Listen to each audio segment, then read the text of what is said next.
किसी गांव में एक चुड़ैल रहती थी जो दिखने में एक साधारण बूढ़ी औरत की तरह थी। उसका नाम था दुर्गा और वह गांव के बाहरी किनारे पर एक छोटे से घर में अकेली रहती थी। गांव वाले उसे थोड़ा अजीब समझते थे क्योंकि वह किसी से ज्यादा बात नहीं करती थी। लेकिन एक बात जो हर किसी को चौंकाती थी वह थी उसके बनाए हुए केक। दुर्गा के बनाए हुए केक इतने स्वादिष्ट होते थे कि लोग दूर दूर से उन्हें खरीदने आते थे। गांव में कई तरह की अफवाहें फैलने लगी कि वह चुड़ैल है और उसके केक में कोई जादू है। हालांकि कोई भी इस बात का स्पष्ट प्रमाण नहीं दे सकता था कि दुर्गा के केक में कोई जादू है। एक दिन गांव के छोटे लड़के राघव ने सोचा कि वह इस रहस्य का पता लगाएगा। वह अपने दोस्तों के साथ मिलकर चुड़ैल के घर के पास गया। वह काफी डरावना था, लेकिन उत्सुकता ने उसके डर को दबा दिया।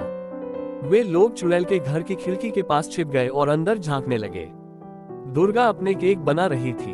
उसका रसोई घर साधारण था, लेकिन एक चीज ने लड़कों का ध्यान खींचा। रसोई में एक पुरानी किताब थी जिसके पन्ने पुराने और भूरे थे। वह किताब किसी जादुई मंत्रों की तरह लग रही थी। चुड़ैल उस किताब में कुछ पढ़ रही थी और उसी के साथ उसने कुछ सामग्री केक में मिलाई।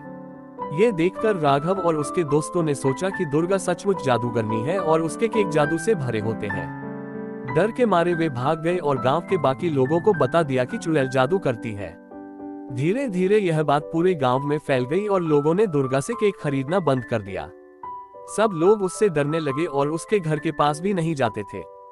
दुर्गा ये सब देखकर बहुत दुखी हुई। उसने सोचा कि आखिर उसने ऐसा क्या गलत किया है जिसके कारण लोग उससे दूर हो गए हैं।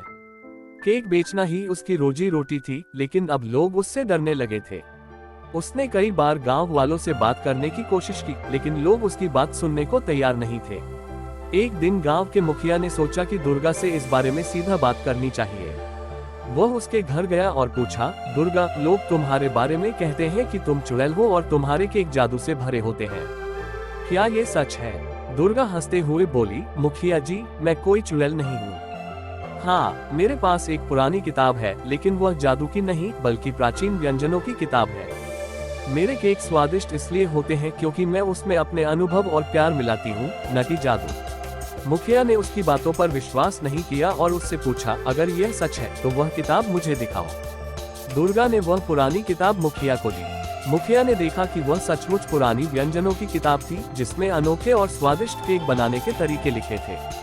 उसे समझ में आ गया कि दुर्गा पर जो आरोप लगाए जा रहे थे वे गलत थे। मुखिया ने यह बात पूरे गांव में बताई। धीरे धीरे लोग समझ गए कि उन्होंने दुर्गा के बारे में गलत धारणा बना ली थी। उन्होंने उससे माफी मांगी और फिर से उससे केक खरीदने लगे। दुर्गा केक बेचने लगी और लोग उसके बनाए केक का आनंद उठाने लगे। लेकिन इस घटना से गांव के लोगों ने एक बहुत महत्वपूर्ण सबक सीखा। उन्होंने जाना कि किसी के बारे में बिना पूरी जानकारी के धारणा बनाना गलत है। अफवाहों पर भरोसा करने के बजाय सच्चाई जाननी चाहिए।